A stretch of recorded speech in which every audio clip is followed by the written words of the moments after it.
आज हम ये कॉम्प्लेक्स नंबर स्टार्ट कर रहे हैं। मैं चल रहा हूँ और आप लास्ट में उसकी प्रॉब्लम्स बताएंगे जो भी तुम्हारे पिछले चैप्टर हो चुके हैं। लेकिन आज के लास्ट में क्वाड्रेटिक इक्वेशन के एक दो पॉइंट और रहेगा, पूरी करवाएंगे। कल पूछ लेना प्रॉब्लम कॉम्प्लेक्स नंबर में पहले पॉइंट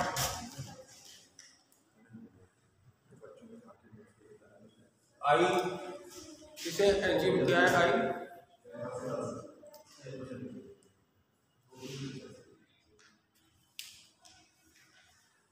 ये शुरू के पॉइंट तो तुम भी बता सकते हो।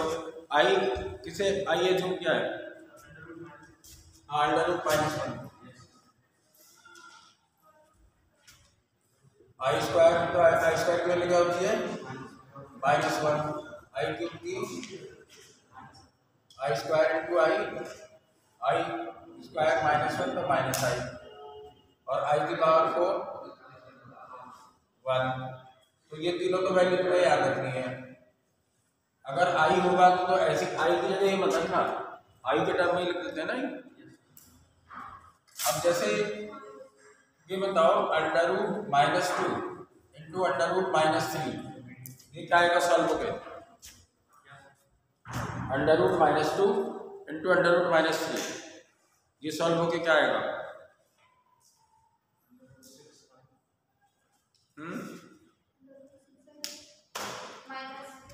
नहीं, जब under root A into under root B, ये is not equal to under root A B, इसके ऊपर नहीं होता कब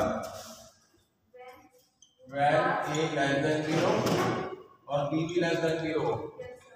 तो इसे ये नहीं लिख सकते जैसे तुम अंडर रूट 6 बता रहे हो। इसे कैसे करते हैं, इसे करते हैं आई रूट 2 लिखेंगे इसे अंडर रूट माइनस वन को आई और इंटू आई रूट 3, तो ये जाएगा आई स्क्वायर। अब इसे अंडर रूट 6 लिख सकते हैं क्योंकि अब तो पॉजिटिव है, निगेटिव के लिए नहीं लिखते हैं ऐसे। अब पॉजिटिव हो गया ना, हम लिख सकते हैं अंडर रूट 6 आई स्क्वायर की वैल्यू माइनस वन, आई स्क्वायर की वैल्यू माइनस वन। अच्छा, ये तो तुम्हें पता होगा ही, जैसे तुम्हें सॉल्व करना है किसी भी टर्म को। एक एग्जांपल तो ये था,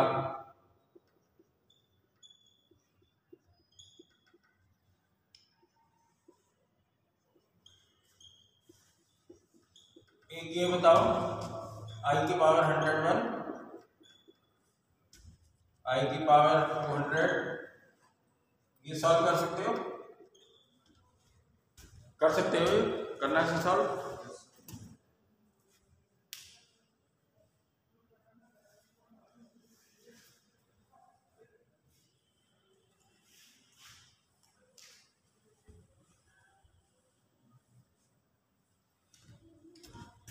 हम तो ये पॉइंट नोट कर लेना है, जब ए और बी दोनों निगेटिव होते हैं तो under root A into under root B को अंडर रूट ए बी ये नहीं लिख सकते।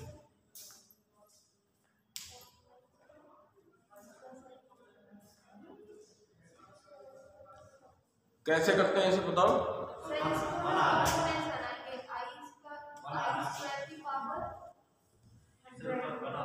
आई की पावर 4 की पावर 25 इंटू आई, ये आई की पावर 4 की पावर 50, फिर इसे आई की पावर 4 की पावर 10 इंटू आई क्यूब। अब ये आई की पावर 4 1 हो गया तो 1 की पावर 25 1 ही होगा तो 1 इंटू आई, ये 1 और ये 1 और आई क्यूब को क्या लिख सकते हैं माइनस आई। हाँ, तो इसकी वैल्यू 1 आ जाएगी। तो ये तो आई की कितनी भी पावर, तो उसे किस तरीके से सॉल्व करते हैं, ठीक है। सेकंड पॉइंट,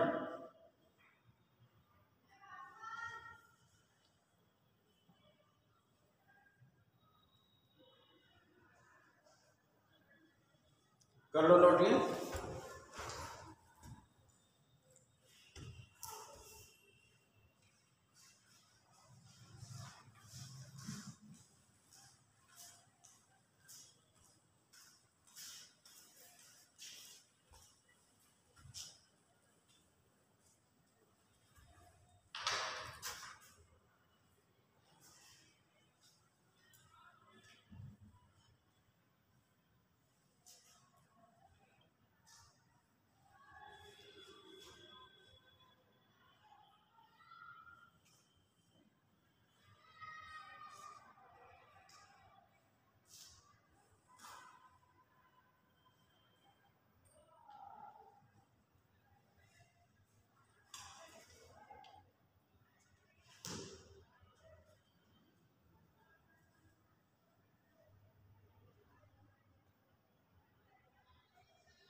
बता देना, नोट कर लो जो।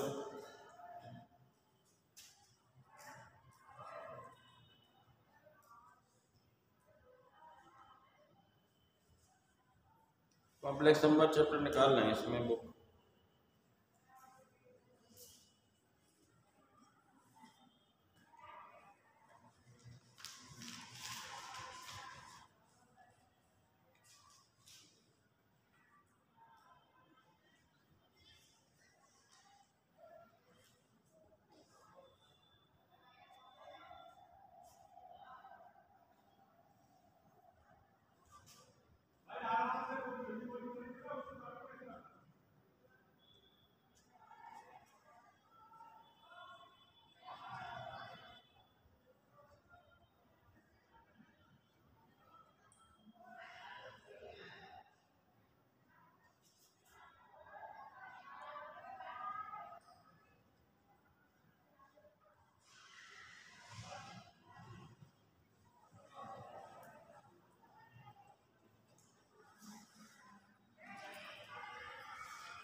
हाँ बताएं आगे।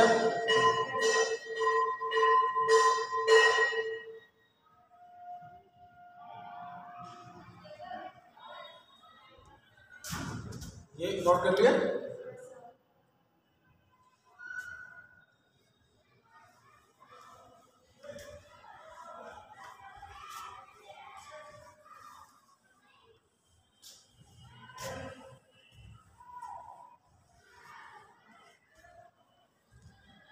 सेकंड पॉइंट ये है कि आई की जो पावर्स हैं कंसेक्यूटिव 4 पावर्स।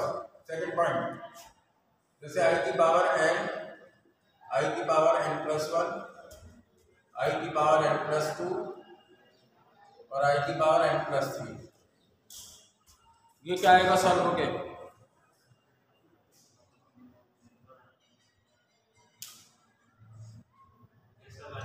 ये कंसेक्यूटिव पावर है, जैसे n फिर n+1, n+2 और n+3, ऐसी 4 अगर टर्म्स है तो इनका सब आता है 0। हाँ, आई की पावर n कॉमन ले लें तो 1 + i + i² + i3। 1 + i² की वैल्यू होती है -1, i³ की -है, तो ये सब कैंसिल हो जाएंगे। तो i की पावर n × 0, तो i की कंसेक्यूटिव पावर से होगा तो ये बता सकते हो 1 + i + i² + i³ up to i की पावर 101। ये क्या आएगा?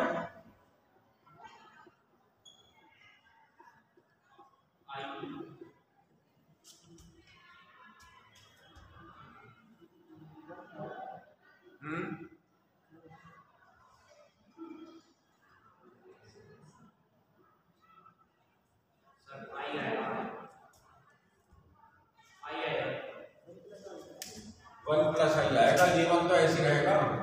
ये चार चार ही तो टर्म कैंसिल होंगी, जैसे 1 आई की बार 1 2 3 4, तो 4 ये फिर नेक्स्ट 4 तो 100 तक ऐसे कैंसिल हो जाएंगे।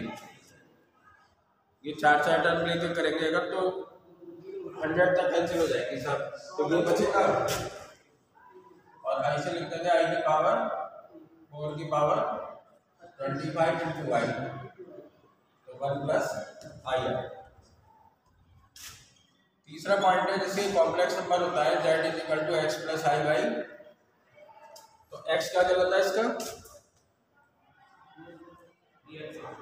हाँ, रियल पार्ट ऑफ z। तो इसे ऐसे लिखते हैं शॉर्ट में REZ। क्या है? x। और इमेजिनरी पार्ट ऑफ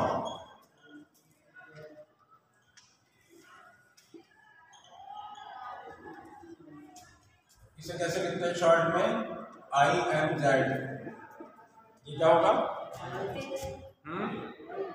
y। आई के साथ जो मल्टीप्लाई में होगा वो होगा इमेजिनरी पार्ट, ये होगा y। चौथा ये है कि अगर दो कॉम्प्लेक्स नंबर इक्वल है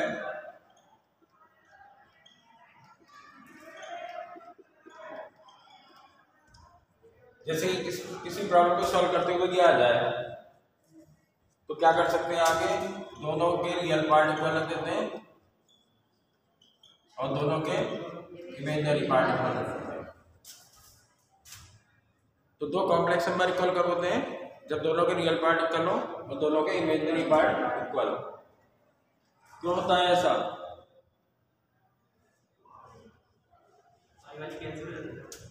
नहीं, ये इसलिए होता है कि जैसे इसे x1 माइनस x2 और plus i y1 minus y2 ये लिख सकते हैं। ये इधर लेकर एक ब्रैकेट में रियल और फिर i कॉमन लेके ये होगा इमेजिनरी। और कॉम्प्लेक्स नंबर जीरो कब होता है, जब उसका रियल पार्ट भी जीरो हो और इमेजिनरी पार्ट भी जीरो, तभी कॉम्प्लेक्स नंबर जीरो होता है।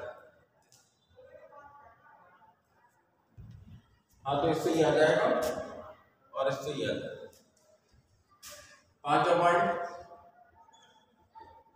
Z x plus i Y है तो कॉन्जुगेट ऑफ जेड इसे कैसे लिखते हैं, जेड बार ये होता है x minus I Y. Z बार ही तो सब पता होगा तुम्हें, शुरू के पॉइंट जो बताना है वो सभी एक तरीके से रिवाइज कर रहे हैं।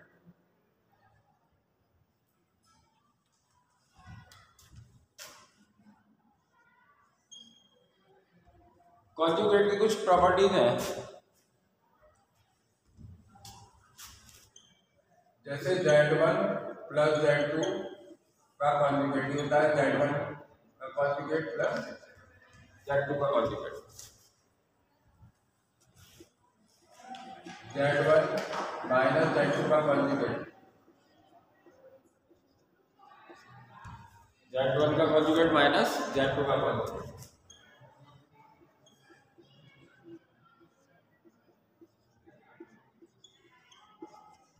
ये Z1 इंटू Z2 का कॉन्जुगेट, ये होता है Z1 का कॉन्जुगेट इंटू Z2 का कॉन्जुगेट। Z1 अपॉन Z2 का होल कॉन्जुगेट, Z1 का कॉन्जुगेट अपॉन Z2 का कॉन्जुगेट। ये नोट कर लो।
Good morning. Good morning.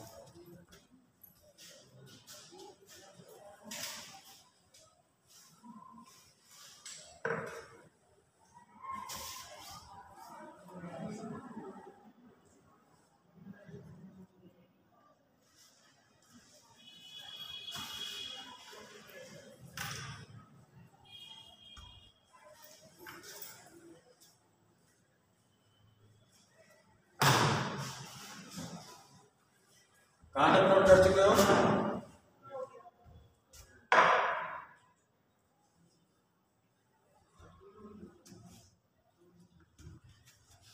अभी कॉम्प्लेक्स नंबर का शुरुआत कहीं बता रहा है, ये तो मैं आता भी हूँ।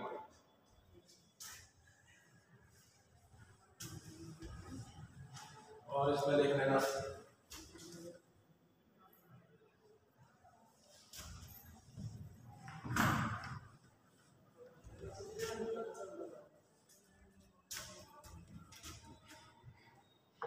अभी नोट कर रहे हो?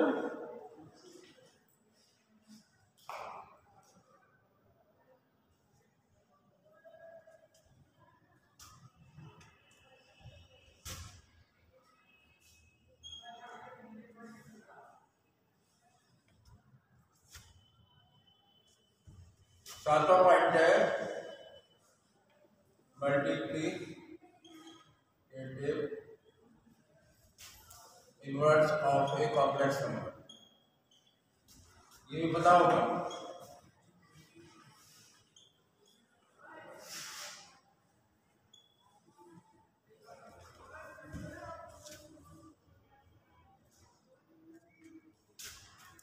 इसका कोई ऐसा साइन नहीं है जैसे कॉन्जुगेट का ये साइन होता है ना z बार, इसका ऐसा कोई साइन नहीं है।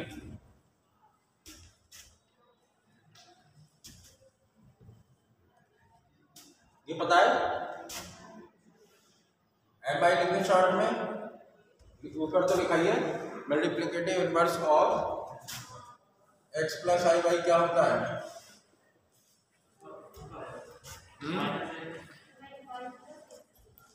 ये होता है, अरे इनवर्स जैसे 2 का 1/2 होता है, मतलब इसका मल्टीप्लाई करके बना जाएगा। लेकिन फिर आगे कैसे सॉल्व करेंगे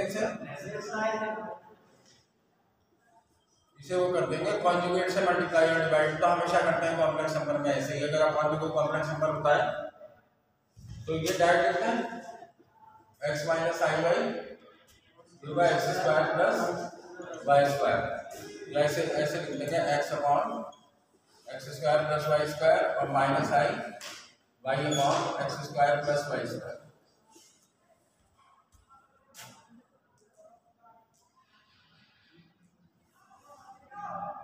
ये बहुत सिंपल है, एनसीईआरटी में क्वेश्चन है इसको। मॉडुलस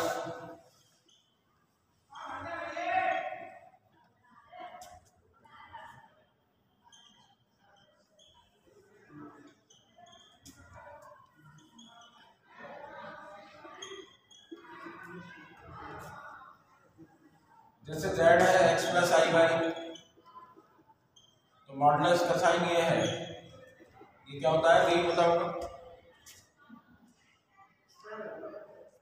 मॉडुलस होता है under root x square plus Y square. इसका अभी वो बनाएंगे ग्राफ, तो कैसे दिखाते हैं। तो मॉडुलस का मतलब लेंथ से होता है, वैसे लेंथ।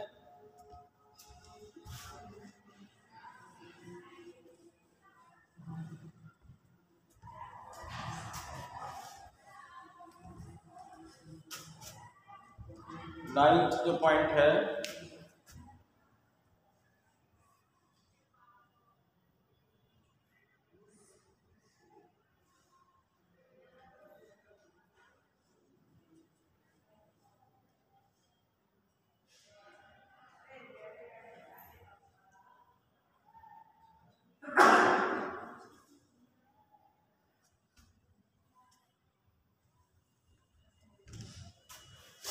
करते हैं, ऐसा लिखना दिखाई दे जाएगा।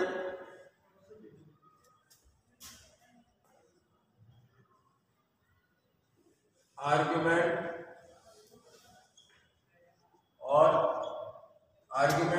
Of a complex number.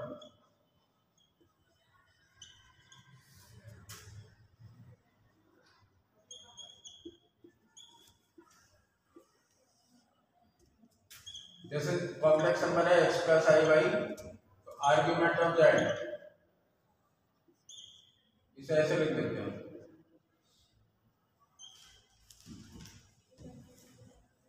हाँ, ये कोई एंगल आता है, ये आता है आर्ग्यूमेंट निकालना।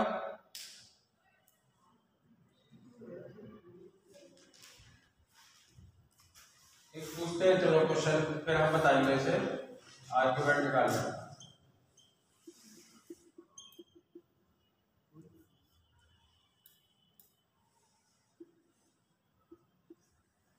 इसका आर्गुमेंट निकालना है -1 माइनस आई का।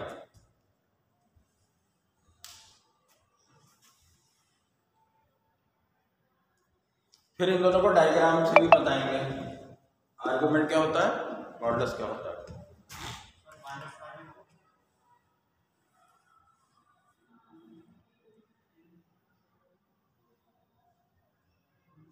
और किसी ने निकाला?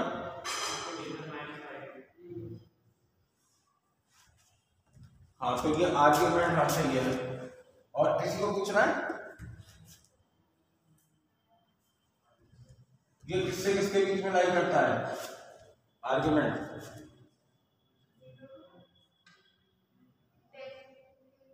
बताओ किस इंटरवल में लाई करता है आर्ग्यूमेंट? हाँ, -पाई से, हाँ ये तो वैल्यू ऑफ पाई के इक्वल हो सकता है, ये तो -पाई से +पाई के बीच में होगा। आर्ग्यूमेंट किस किस को पूछना है?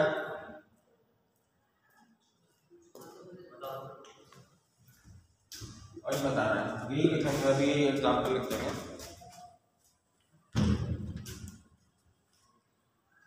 तो आर्ग्यूमेंट निकालने के लिए पहले निकालते हैं अल्फा। अल्फा इससे निकालते हैं मॉड y/x से। फिर उसके बाद क्वाड्रेंट देखते हैं कौन सा है। तो ये फर्स्ट क्वाड्रेंट, ये सेकंड क्वाड्रेंट,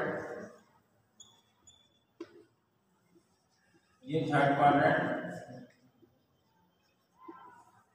ये फोर्थ क्वाड्रेंट। जिन्हें आर्ग्यूमेंट निकालना आता है उनको हम एक दो क्वेश्चन दे रहे हैं, इनके आर्ग्यूमेंट निकालो, ठीक है? जिन्हें निकालना आता है, और जिन्हें नहीं आता उन्हें समझा रहा है। ये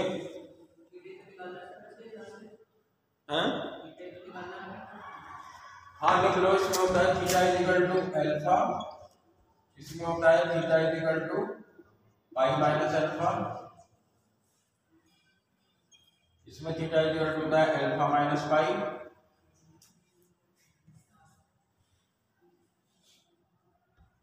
इसमें वैसे एंगल जब निकालते हैं तो इसमें एंगल पाई प्लस अल्फा होता है ना, तो इसमें -2 पाई कर देते हैं, जिससे -पाई से +पाई के बीच में है। इसमें थीटा इक्वल टू होता है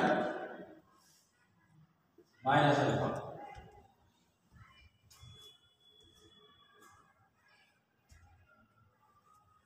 आर्ग्यूमेंट तो तुमने गलत बताया इसका, तो सभी समझ लो। दिखाना कैसे किया था?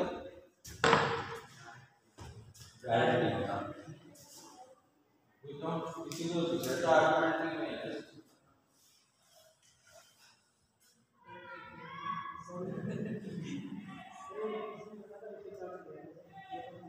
ये तो सही है।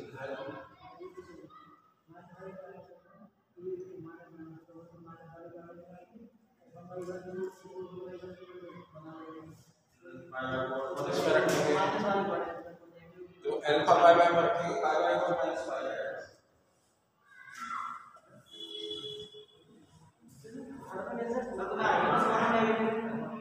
अच्छा, ये नहीं पता? Very good. लिख लो फिर x और y दोनों प्लस प्लस होगा फर्स्ट, इसमें x माइनस y प्लस, अरे x ये हो गया माइनस और ऊपर y प्लस, इसमें तुमने ही पढ़ी है मैथ्स क्या? नहीं पता, 11th 12th में मैथ्स की नहीं। ये माइनस माइनस, इसमें प्लस माइनस, ये बता दें।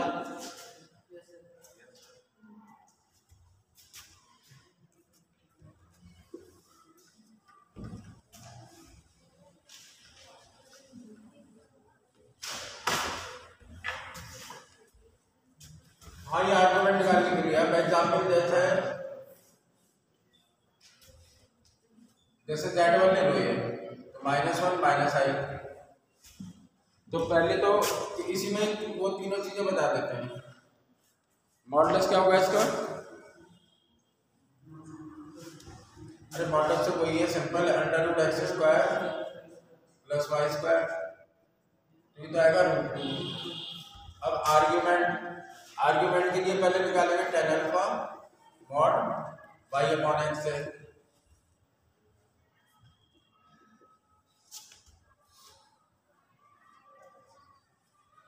तो ये तो 1 आ जाएगा, x क्या है -1, y क्या है -1।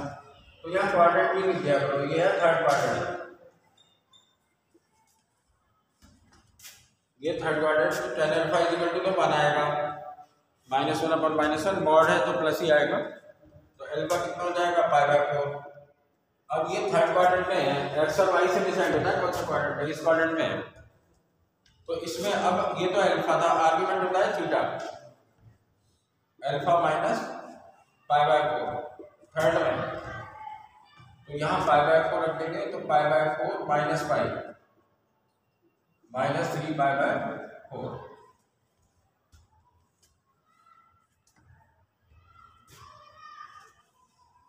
अब इसकी पोलर फॉर्म क्या होती है, इसी में बता देते हैं polar form. Polar form of Z1 ये तो कहलाती है वही x प्लस आई वाई की फॉर्म में लिखा है। पोलर फॉर्म होती है r cos थीटा प्लस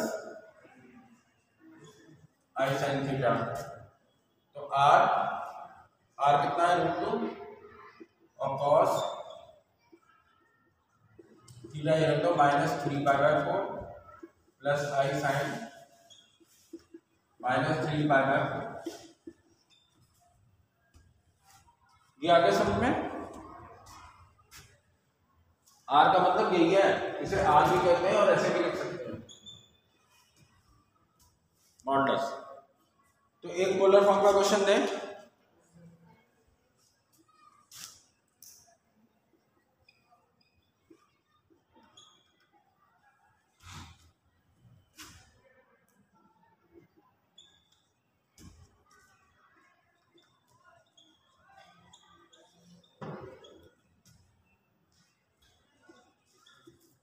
ऐसा एक ऑप्शन में लिखा होगा, एक में सही लिखा होगा बाकी में गलत लिखा होगा।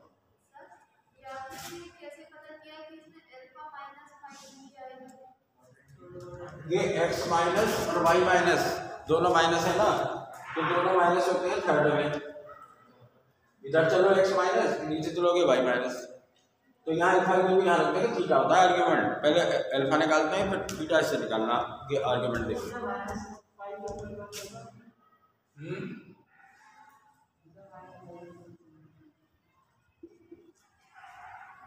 क्या चीज आर्ग्यूमेंट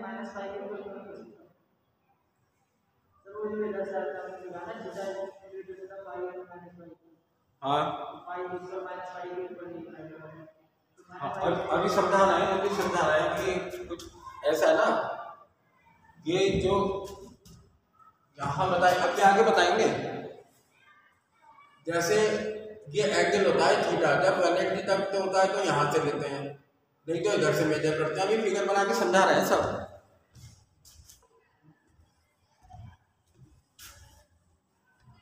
अभी तो आर्ग्यूमेंट के कई केस बताएंगे।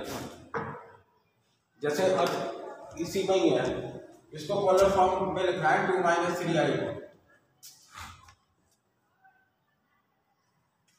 एक ये लिखना है इसे पोलर फॉर्म में, करके देखो फिर हम समझाते हैं।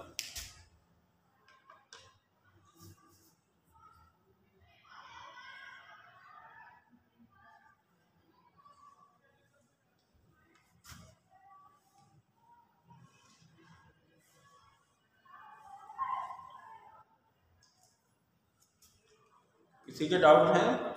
अब तक 2 चैप्टर हो गए, सीक्वेंस सीरीज 3 हो गए। क्वाड्रेटिक इक्वेशन लास्ट के हाफ एन आवर में बता देना, क्वाड्रेटिक के 2-3 पॉइंट रह गए थे वो और समझा दें।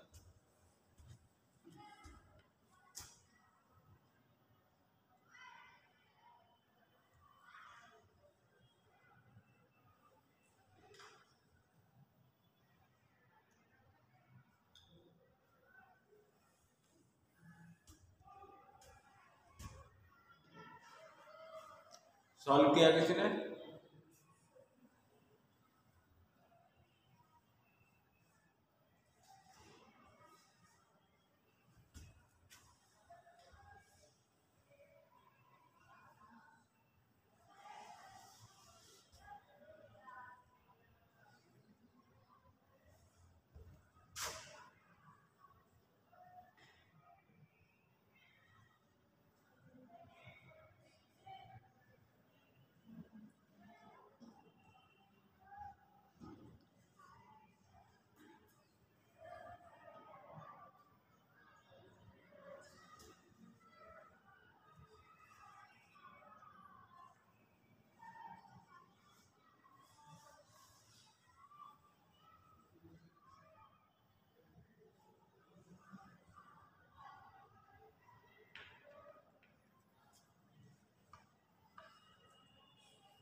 बताओ जल्दी बताओ।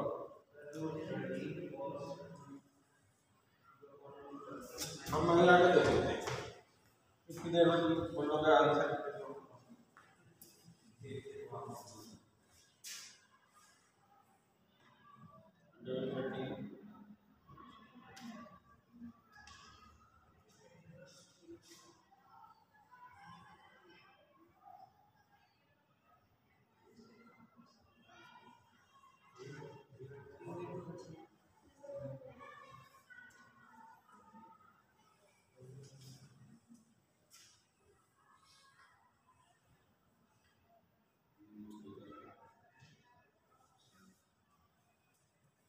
और किसी ने किया?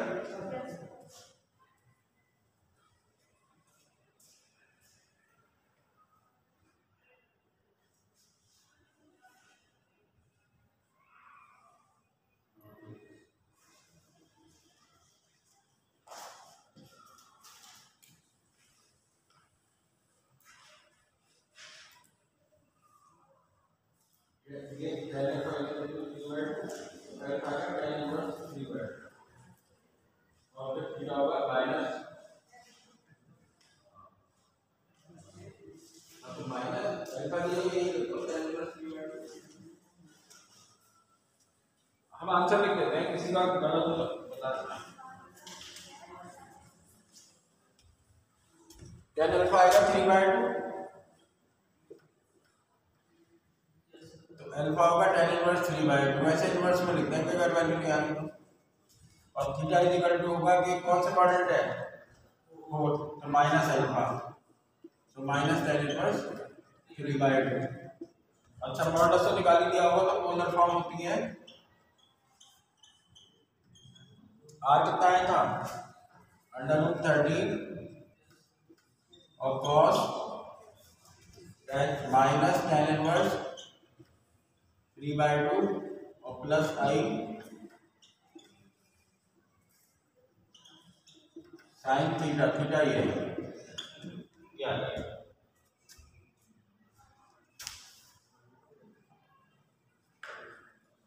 इसको सॉल्व मत करना, सॉल्व करोगे तो यही आ जाएगा फिर, समझ गए? ये हो गया क्लियर? अब कुछ के आर्गुमेंट पूछ रहे हैं, वो बताओ।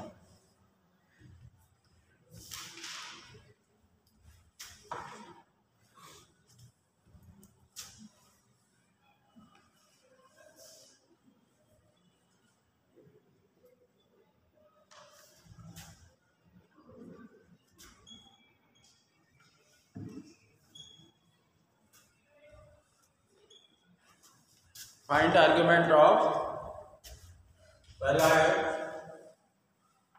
-2i -3, ये सब अलग अलग चार हैं, 5 और 3i। इनके आर्गुमेंट क्या होंगे? पहले इसका बताओ -2i का आर्गुमेंट। ये स्पेशल केस है चार। क्या स्पेशल केस है बताओ? ये चारों स्पेशल केस है, इनमें किसी में x0 है, किसी में y0 है, तो चार ही केस बनेंगे। जब x0 होगा तो y प्लस में हो सकता है माइनस में, और जब y0 होगा तो x प्लस में हो सकता है माइनस में। तो इसका आर्गुमेंट क्या आएगा? है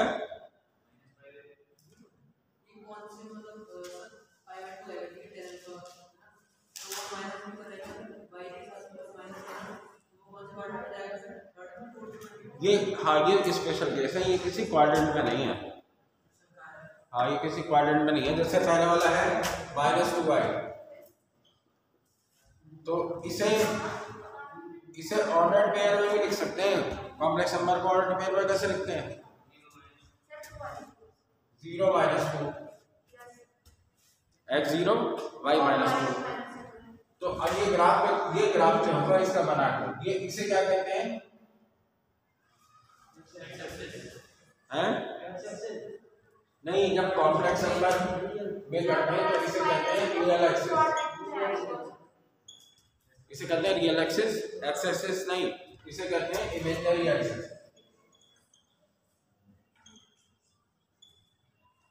इसे कहते हैं इमेजिनरी एक्सिस।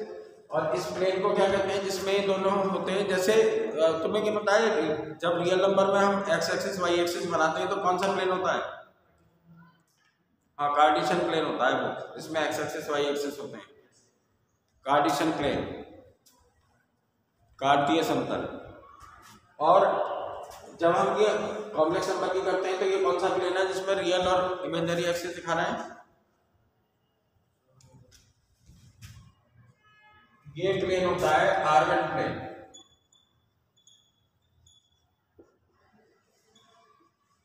कभी कभी आ जाता है थ्योरेटिकल क्वेश्चन भी, लेकिन तुम्हारे जेईई मेन में नहीं आएगा, एमयू में आ सकता है। एमयू का जब हमने एग्जाम दिया था तो एक क्वेश्चन पता है क्या आया था? ये आया था कि एक पेड़ पे 10 चिड़िया बैठी हैं तो एक को गोली मारी तो कितनी बचेंगी? ये बीटेक में था। पहले तो क्वेश्चन ऐसा रख देते थे, कितनी बचेंगी?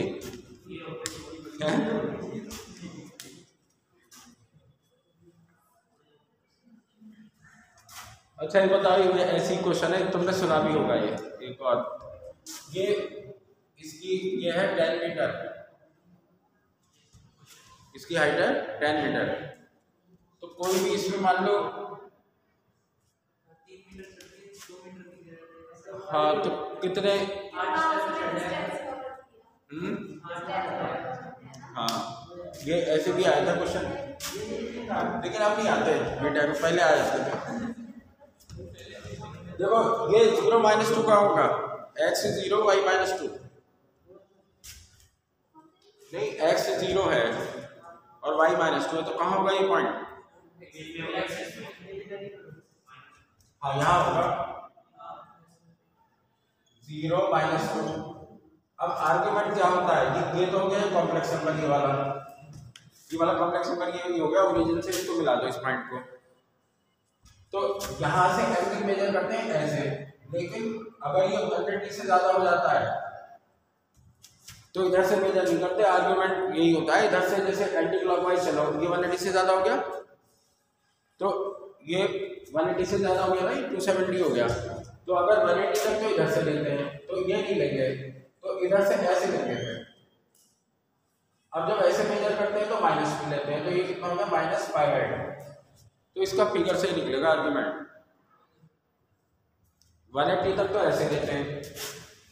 अभी ये चारों केस हो जाएंगे इसमें, ये इधर से ऐसे लेंगे ना एंटी क्लॉकवाइज, तो 180 से ज्यादा हो गया तो ये नहीं लेंगे, और फिर इधर से लेंगे क्लॉकवाइज, तो क्लॉकवाइज लेंगे तो 90 है, लेकिन फिर माइनस एंगल जो है माइनस को वो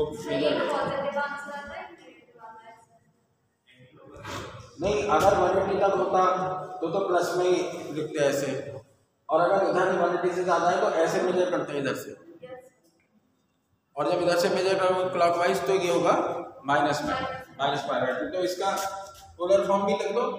पोलर फॉर्म का आर्गुमेंट क्या आएगा? 2 और cos -π/2 प्लस i sin -π/2। इसे सॉल्व करोगे तो क्या आएगा? ये तो 0 हो गया, साइन में ये माइनस मारा जाता है और sin π/2 बन जाएगा, तो माइनस आई, ये 0 और 2 ये मल्टीप्लाई, तो यही आ जाएगा। अब इसका बता सकते हो -3 का,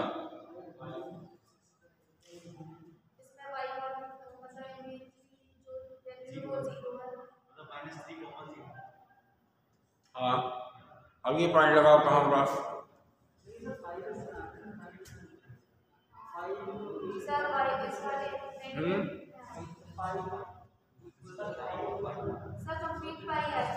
हाँ पाई आएगा, समझ गए?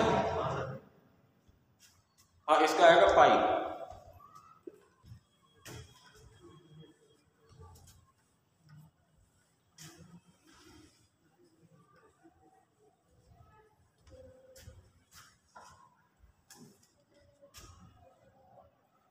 इसका होगा पाई,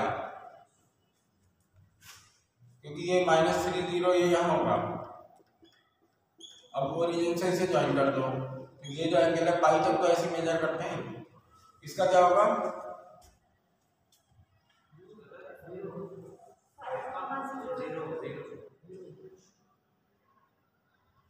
हाँ, इसका क्या होगा आर्गुमेंट?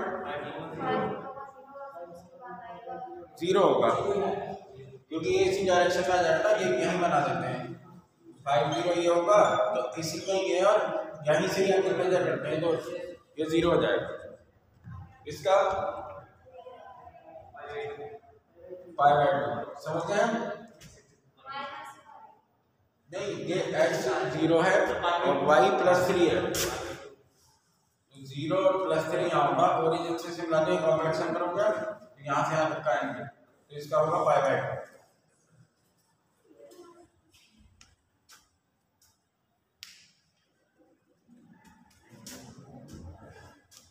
अच्छा, ये क्वेश्चन ऐसे भी आ जाएगा तो कर लोगे, जैसे ये है आई वाई और y है <0, तो आर्ग्यूमेंट क्या होगा?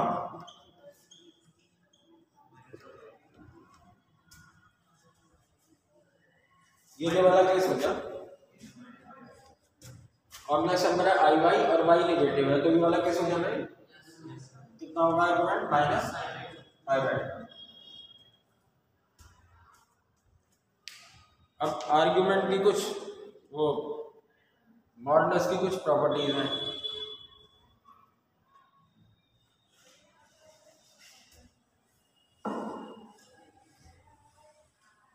ये इकट्ठा नोट कर लिया है।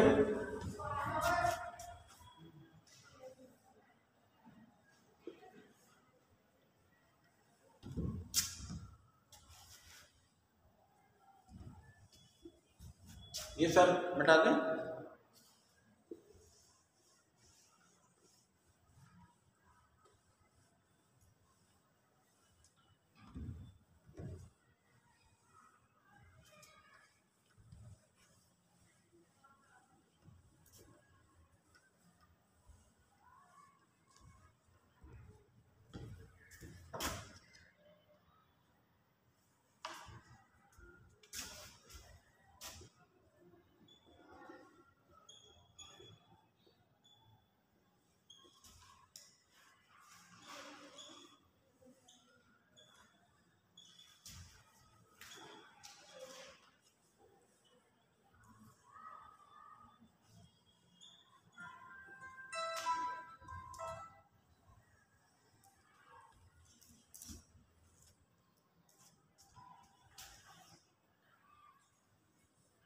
इसमें जैसे तुम्हें ये दिखाना है Z1 Z2 और Z1 + Z2, ये आता है फिगर में दिखाना है Z1 Z2 और Z1 + Z2, तो इसमें दो केस होते हैं, ये पहला पॉइंट है, ठीक है। इसमें दो केस होते हैं, एक तो लेना है argument of Z1 ≠ argument of Z2। Argument equal होने का मतलब क्या है? दोनों के आर्ग्यूमेंट इक्वल होंगे तो कैसे होंगे कॉम्प्लेक्स नंबर? ये रियल, ये इमेजिनरी, जैसे इनके आर्ग्यूमेंट इक्वल है तो इसमें फिगर में कैसे दिखा सकते हो?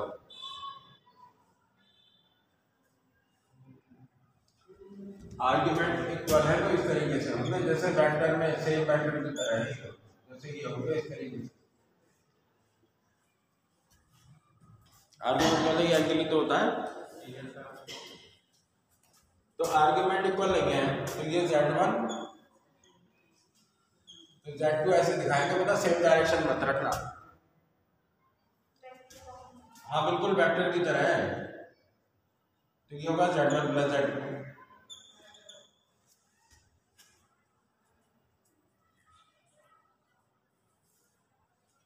सेकेंड केस आर्ग्यूमेंट इक्वल है,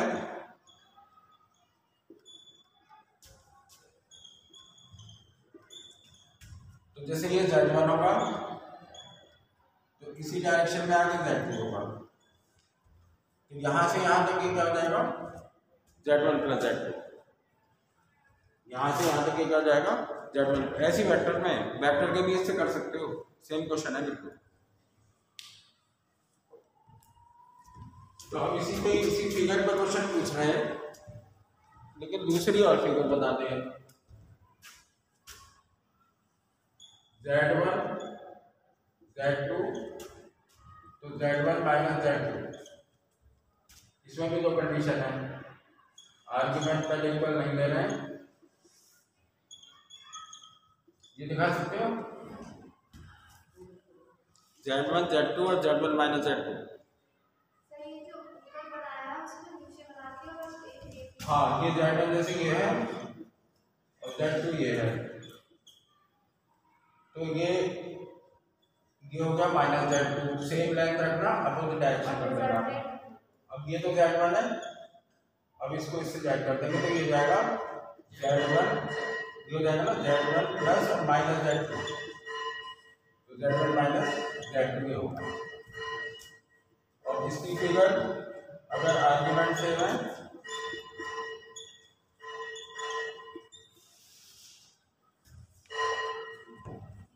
तो ये Z1 है, ये Z2 है, एक ही सेम डायरेक्शन होगी, तो माइनस Z2 क्या होगा, ये इधर ले लो, इतना ही सेम लाइन, तो ये माइनस Z2 हो गया। तो ये A से B तक क्या था, A से B तक क्या था Z1, हाँ वो फिगर में पता ही चलेगा ना, वो ओवरलैप करना है। और B से C तक था Z2, ये B से B तक क्या होगा माइनस Z2, तो A से B तक ये होगा Z1 माइनस Z2, A से D तक, ये जो है ये आगे समझ में नहीं।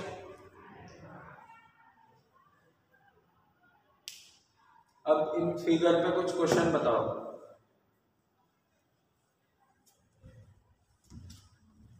क्वेश्चन यहां लिखते हैं,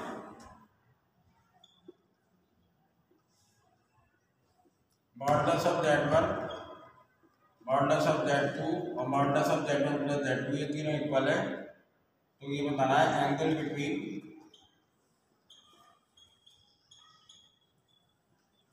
Z1 एंड Z2, तीनों के मॉडुलस इक्वल है, modulus of Z1 is equal to modulus of Z2 is equal to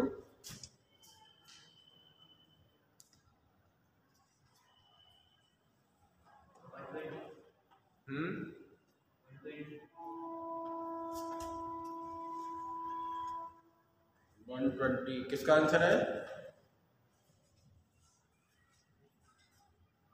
हाँ 120 सही है।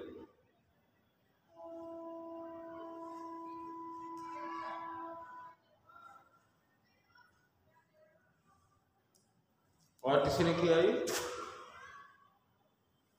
यही तो बनेगा, ट्रायंगल ही तो बनता है।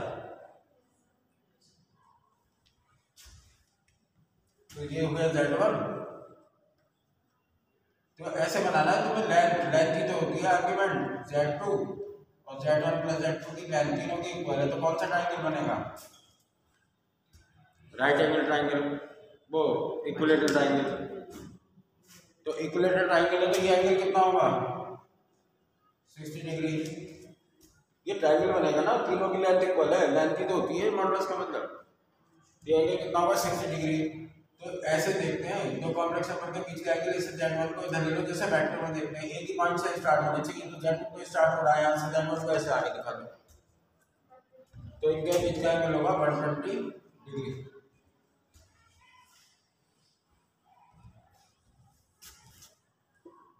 ये क्या होगा बताना,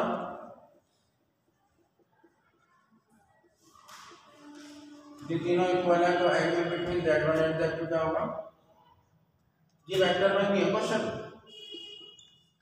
ये वेक्टर में भी है इस तरीके से, उसमें वेक्टर होंगे A B और A प्लस B, वेक्टर का साइन बना होगा, सेम यही क्वेश्चन है, angle between Z1 and Z2।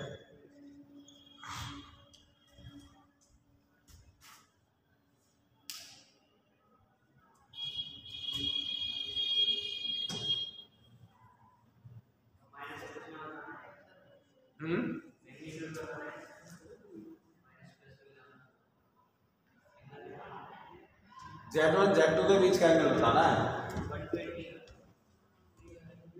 दोनों में सेम आएगा। ये Z1, अब नीचे बना दो या ऊपर बना दो, कैसे ही बना सकते हो, चलो ऊपर ही बना दो। ये Z1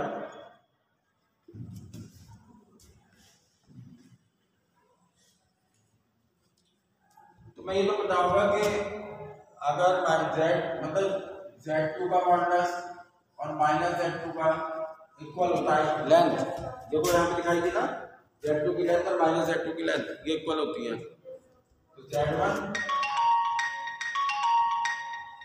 ये हो गया -Z2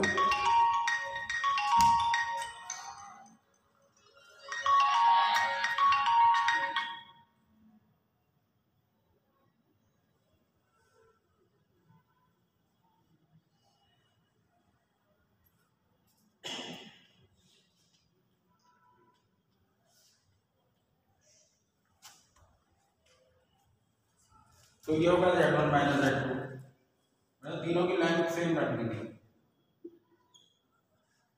अब ये एंगल होगा 60, तो Z2 होगा इधर,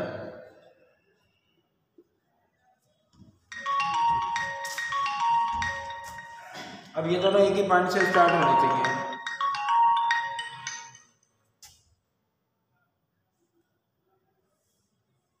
ये एक ही पॉइंट से स्टार्ट होने चाहिए।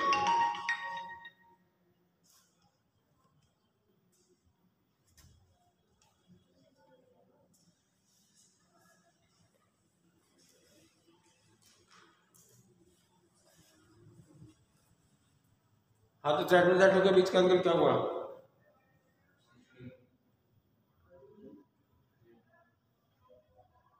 नहीं, एक ही पॉइंट से स्टार्ट होने चाहिए दोनों Z1 Z2।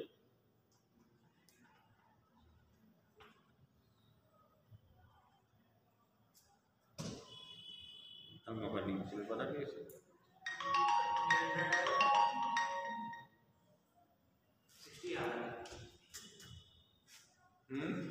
60 आएगा।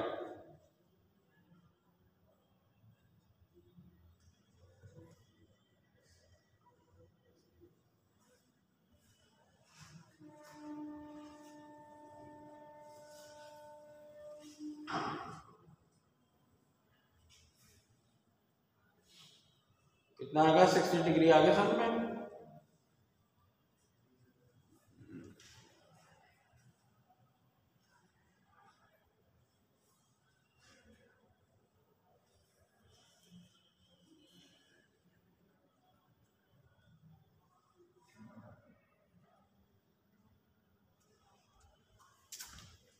ये Z2 है, तो Z1 को यहाँ से बनाना होगा ऐसे, आगे ये होगा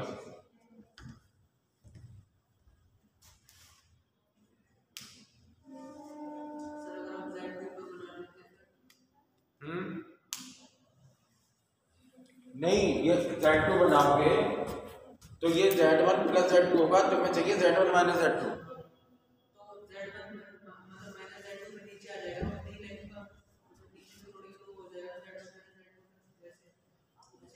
नहीं, जैसे तो मैं कह रहा हूँ ये Z1 है और ये Z2, ये तो ये तो Z1 + Z2 आएगा, कंडीशन तो ये है।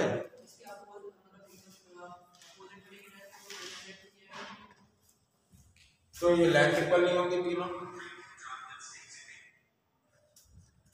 ये Z1 है, ये हो गया। तो हमने तो ऐसी फिगर बनाई है, तीनों लेंथ इक्वल सी रखे, आंसर तो वही आएगा, आंसर तो वही आएगा। लेकिन तुम्हें ये 60 डिग्री सा लग रहा है, इसलिए पहले वो बना दिया, बाद में Z2 बना दिया है, पहले -Z2 बना दिया है। इक्विलेटरल ट्रायंगल तो लगे तीनों से, आगे चल पड़ेगी।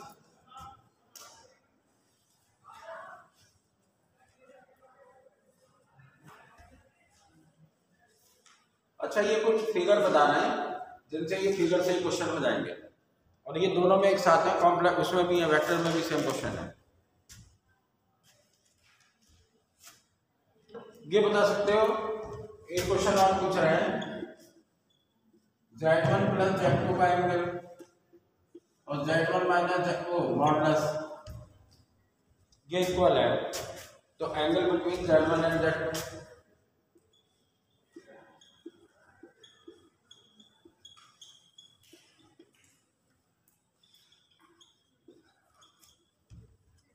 Z1 प्लस Z2 और Z1 माइनस Z2 इनके मॉडुलस इक्वल है, तो angle between Z1 and Z2।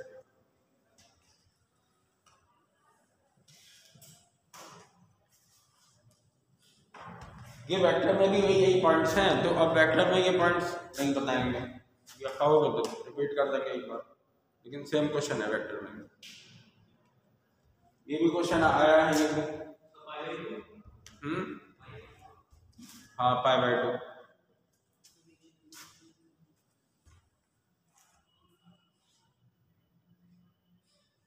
ये नोट कर चुके?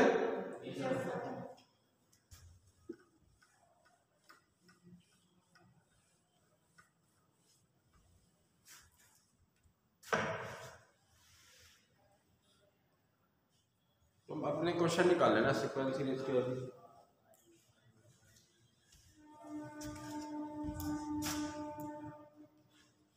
ये हाँ ये एंगल बिटवीन Z1 Z2 ये होगा π/2। ये Z1 ये Z2 90 डिग्री पे अगर बनाओगे तो ये तो Z1 प्लस Z2 होगा।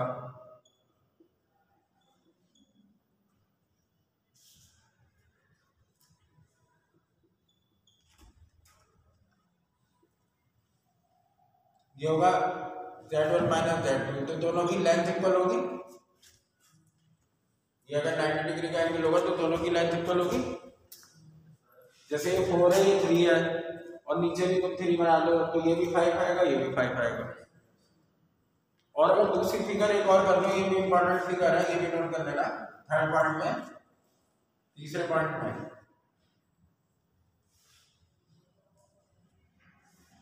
ये पैरेललोग्राम है, तो ये Z1 ये Z2, तो ये होता है ये वाला डायग्राम। ये वेक्टर में भी ऐसे Z1 प्लस Z2, और ये वाला डायग्राम जो होता है D से B, ये जो कॉम्प्लेक्स नंबर होता है ये होता है Z1 माइनस Z2। ये एक ही फिगर में दिखा दिए दोनों, Z1 प्लस Z2 और Z1 माइनस Z2। तो जब इसकी लेंथ और इसकी लेंथ इक्वल हो जाएगी तो क्या होगा, ये बन जाएगा रेक्टेंगल। स्क्वायर नहीं रेक्टेंगल, स्क्वायर के लिए तो ये और ये भी सेम होनी चाहिए लेंथ। तो जैसे ये लेंथ और ये लेंथ इक्वल का है तो ये क्या बन जाएगा रेक्टेंगल, तो ये एंगल कितना हो जाएगा Z1 Z2 के बीच का 90 डिग्री। तो इससे भी कर सकते हो।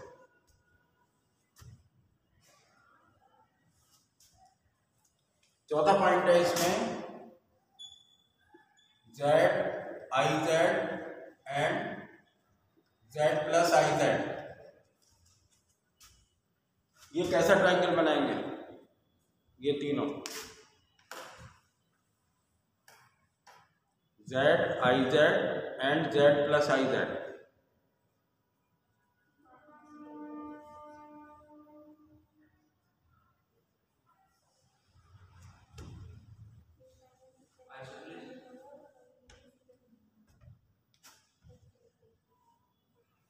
अगर ये बताया तो मैं जैसे कोई कॉम्प्लेक्स नंबर है उसमें I का मल्टीप्लाई कर दें तो इन दोनों के बीच का एंगल हो जाता है 90 डिग्री। समझा रहे हैं अभी? जैसे कॉम्प्लेक्स नंबर Z है और इसी में I का मल्टीप्लाई कर दो तो इन दोनों के बीच का एंगल क्या होता है 90 डिग्री। अभी समझा रहे हैं क्यों होता है। तो ये Z और IZ के बीच का एंगल कितना होगा 90 डिग्री, और ये जाएगा Z प्लस IZ। तो ये जो है बनाते हैं, ये राइट एंगल ट्रायंगल बनाते हैं। ZIZ and Z plus IZ will form right angle triangle. अभी समझा रहे हैं हुज एरिया इज, जिसका एरिया क्या होता है हाफ और मॉडुलस ऑफ Z का स्क्वायर।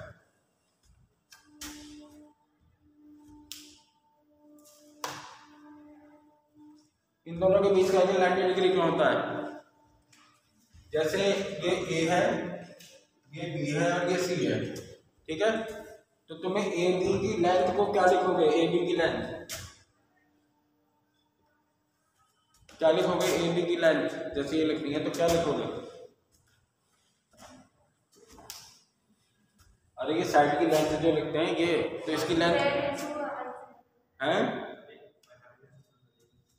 अरे ये लिखेंगे मॉडुलस ऑफ जेड। मॉडुलस का मतलब लेंथ ही तो होता है। जो ए बी हो गया, बी सी, इधर देखना आ रहा है इसमें, बी सी को लिखेंगे आई जेड का मॉडुलस। अभी मॉडुलस की प्रॉपर्टी लिखवाई नहीं है, लेकिन तुम इतना जानते होगे कि इसको लिख सकते हैं आई का मॉडुलस और जेड का मॉडुलस। तो बी सी आई का मॉडुलस क्या हुआ? 1, क्योंकि x 0 y 1, तो अंडर रूट x तो ये 1 आएगा, तो ये होगा z का मॉडुलस, ठीक है। अब AC को क्या लिख सकते हैं? यहां भी दिखाई दे रहा है, यही कर देते हैं फिर आपको पता करना। ये दिखाई दे रहा है, AC को क्या लिखेंगे? z प्लस आई जेड का मॉडुलस।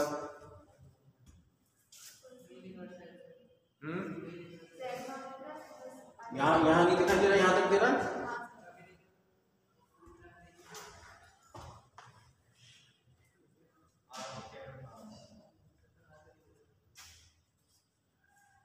देखना है कहाँ तक दिखाई दे रहा है? ये देखो, ये दिखाई दे रहा है यहाँ तक, फिर तो आगे करते हैं। हाँ बिल्कुल। ये नहीं दिखाई दे रहा, ये भी दिखाई दे रहा है, सब सही। तो ये इसको क्या लिख सकते हैं? 1 प्लस आई इंटू जेड, जेड कॉमन लेके, और इनका अलग अलग मॉडुलस, 1 प्लस आई का मॉडुलस इंटू जेड का मॉडुलस। तो 1 प्लस आई का मॉडुलस क्या आएगा? √2 और मॉडुलस ऑफ जेड। अब तो ये तीनों साइड ये आ गई। अब पाइथागोरस थ्योरम लगा लो, इसका स्क्वायर प्लस इसका स्क्वायर, ये छोटी साइड है दोनों ए बी और बी सी, इसका स्क्वायर प्लस इसका स्क्वायर इज इक्वल टू इसके स्क्वायर क्या आ रहा है? हाँ, तो ये राइट एंगल ट्रायंगल बनेगा। और जेड और आई जेड के बीच का एंगल क्या होगा? क्योंकि ये सबसे बड़ी साइड है, ये ए सी, और ये दोनों साइड छोटी हैं, तो इन्हीं के बीच का एंगल तो ये 90 डिग्री होता है। अब इसका एरिया कैसे निकालते हैं? हाँ, एरिया का भी आ सकता है क्वेश्चन।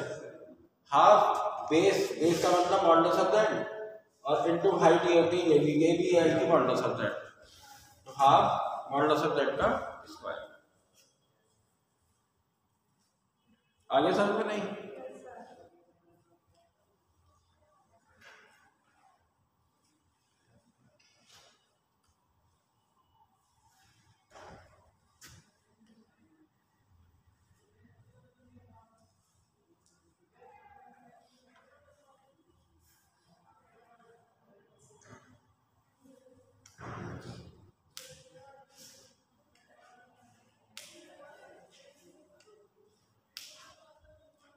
अब इसमें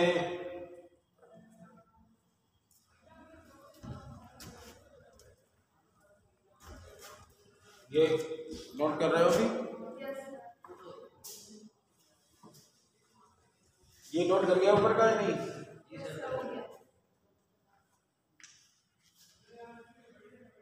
ये कुछ इंपॉर्टेंट फिगर है, 4 तो बताइए, और कुछ प्रॉपर्टीज भी हैं।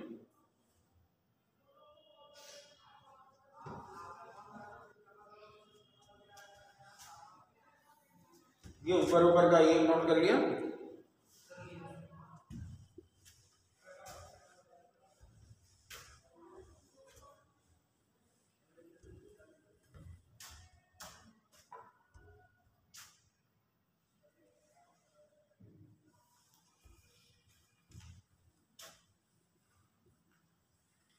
पांचवा,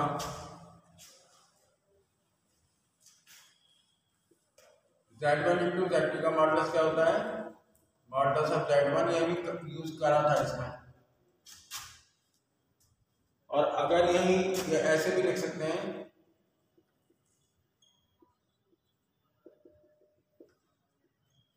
आगे n कॉम्प्लेक्स नंबर के लिए हो गया, n है कॉम्प्लेक्स नंबर, तो सबके अलग अलग मॉडल्स।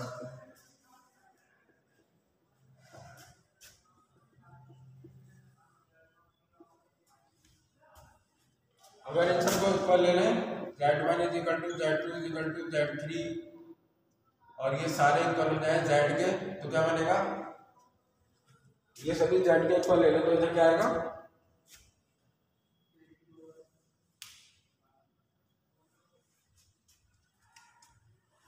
इधर आएगा z की पावर n का मॉडुलस इज इक्वल टू, इधर आएगा मॉडुलस ऑफ z की पावर n।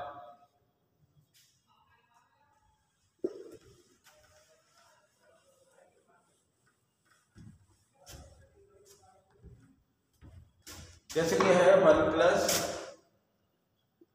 i√3 की पावर 10। हाँ, एग्जाम्पल बताएं इसमें।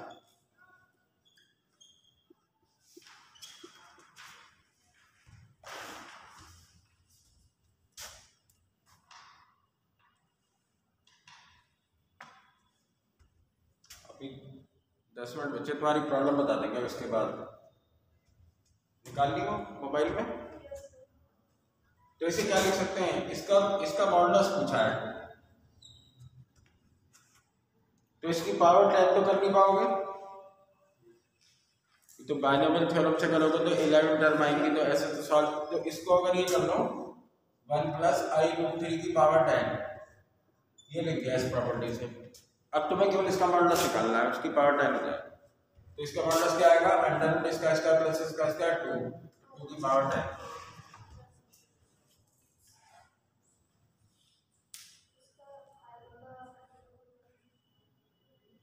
नहीं, अब तो ये प्रॉपर्टी लगा दी, जैसे तुम्हें इसमें तो पावर 10 करनी होती इसकी, तो पावर 10 तो कर नहीं पाओगे, बाइनोमियल थ्योरम से करोगे 11 टर्म्स आएंगे, उनको फिर सॉल्व करोगे, आई स्क्वायर का -1 आई क्यूब का -i आई की पावर 4 का 1 आई की पावर 5 भी आएगा। तो ये इसे लिख सकते हैं, इसके मॉडुलस क्यों निकाल, इसकी पावर 10। अब इसका मॉडुलस निकाल लो, बस पावर 10 ही ऐसी रहेगी। इसका मॉडुलस क्या होगा, √x² + y², तो √1 + 3, हाँ तो 2 आ जाएगा ना मॉडुलस, तो 2 की पावर 10 ही आंसर। लो प्रॉब्लम दिखाओ अपनी, कुछ आज बता देते हैं, कुछ कल बता देते हैं।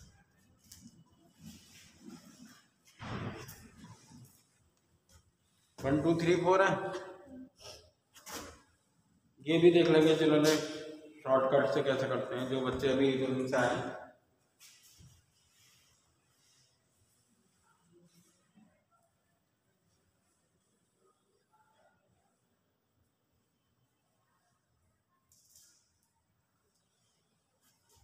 ये नोट कर सके,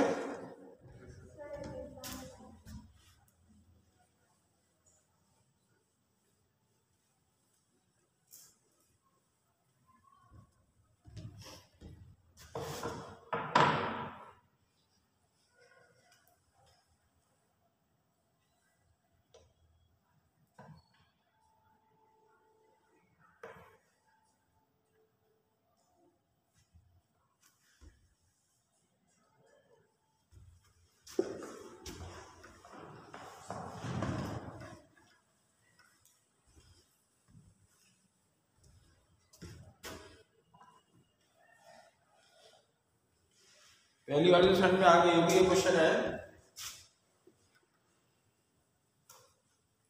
अब ये सीक्वेंस सीरीज की कुछ प्रॉब्लम्स हैं, ठीक है। If the first, second and last term of an AP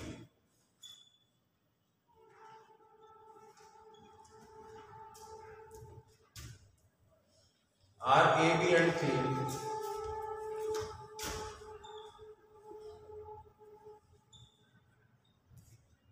then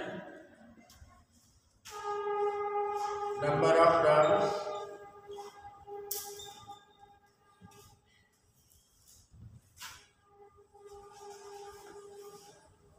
ये पहला ऑप्शन है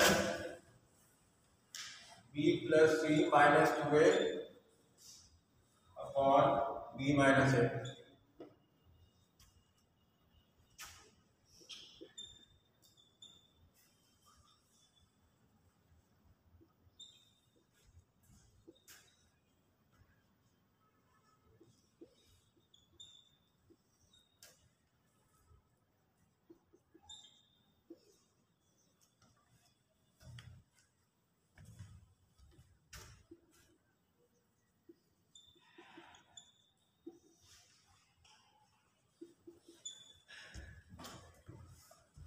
समांतर श्रेणी की अरिथमेटिक प्रोग्रेशन की फर्स्ट टर्म ए है, सेकंड टर्म बी है, लास्ट टर्म सी है।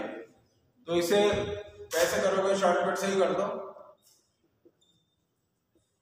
Shortcut method. ये 135 बताया था ए बी के लिए, ऐसे ले लेना 135। तो ये तो हो गया 1, बी हो गया 3 और लास्ट टर्म ये है तो सी हो गया 5। अब इसमें ऑप्शन में नंबर ऑफ टर्म्स हैं, तो नंबर ऑफ टर्म कितनी है? ये 3। तो ये वैल्यू रख के जिसमें 3 आएगा वो होगा आंसर। ये रखना है इसमें b प्लस सी 8 माइनस 2 6 यही आ रहा है। 3 आना चाहिए ना, नंबर ऑफ टर्म्स ऑप्शन में लिखी है तो नंबर ऑफ टर्म्स कितनी है? 3। अब ये आ रहा है तो कोई नहीं आ सकता इनमें से, क्योंकि टर्म वो साइड चेंज कर दी है ना, माइनस के का प्लस। हाँ तो अब कोई नहीं आएगा इनमें से। और बताएं?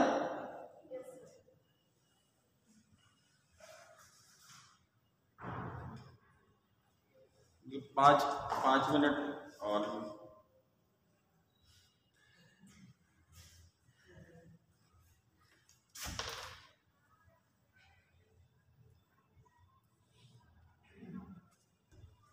ये क्वेश्चन है 9th टर्म ऑफ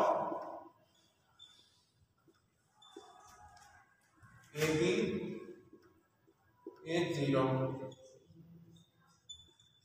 ठीक है, फाइंड ऑप्शन नहीं लेना, ठीक है? क्वेश्चन तो समझ ही जाओगे बिना। Find A29 upon A19। 29 term और 19 टर्म का रेशियो।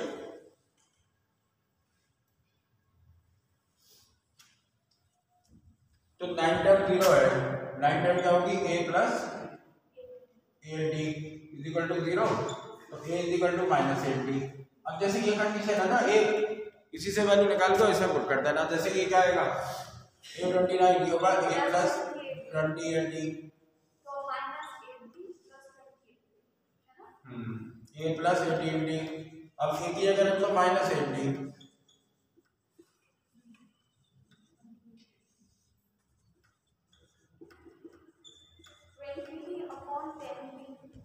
हाँ 20 अपॉन 10 तो 2:1 आ गया। डी का आंसर 2:1 का रेशियो।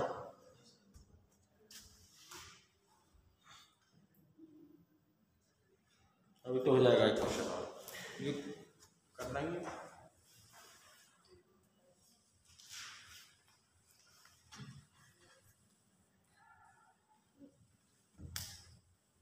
ये जेईई मेन के स्टैंडर्ड के क्वेश्चन नहीं है, तो खुद पता चल जाओ। जो आसानी समझ में आ जाए वो आएगा नहीं, और जो तुम्हें समझ में नहीं आएगा वो उसमें आएगा बिल्कुल। यही तो होता है, यही पहचाना है इंपॉर्टेंट क्वेश्चन। जो तुम्हें समझ में मुश्किल से आएगा वही इंपॉर्टेंट है।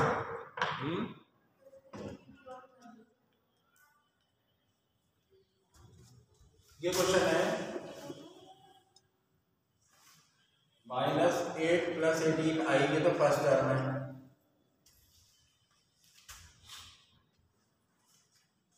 -6 प्लस 15 आई हो गई सेकेंड।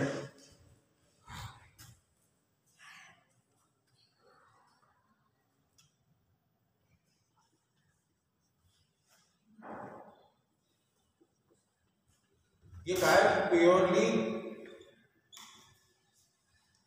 इमेजिनरी टर्म, बता सकते हो बिना सॉल्व करेंगे। मतलब जिसमें रियल पार्ट 0 हो जाएगा कि -8 -6 -4 -2 और फिर आएगा 0। फिफ्थ हो गई।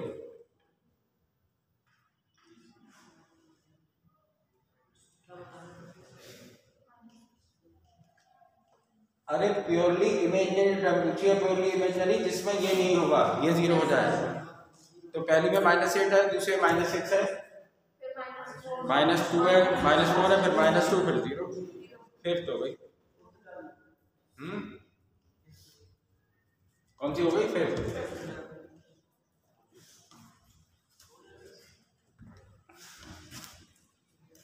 अरे वैसे तुम nth निकाल लीजिए और ये रियल पार्ट 0 के ऊपर लग देना, n की वैल्यू आ जाएगी 5i।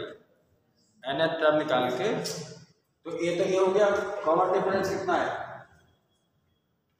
2 - 3i, इस और इसका डिफरेंस 2 - 3i डी हो गया। nth टर्म निकाल के और जो रियल पार्ट है वो 0 के ऊपर लग देना, i वाला नहीं। अच्छा ये बताओ प्योरली रियल टर्म जिसमें ये 0 हो जाएगी, तो 18 15 12 18 15 12 9 6 3 और 0 7। और नहीं तो n टर्म निकाल के an और i वाला जो पार्ट है i के साथ जो मल्टीप्लाई में वो कर देना। और समझा देंगे कितना इक्वेशन और होता है।